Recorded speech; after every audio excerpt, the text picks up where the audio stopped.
তুমি মাটির ঘরে থেকে যদি মাটির প্রদীপ হও বা ময়ূর মহল জুড়ে যদি ঝাড়বাতি হয়ে রাও,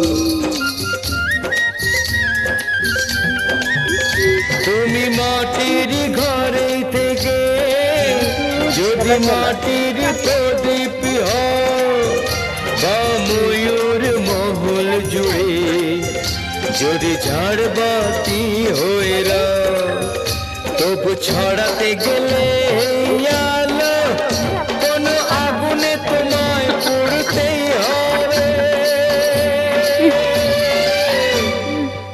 ও মনে রেখো তুমি যেমন এখানে অনেক হয়ে যাবে।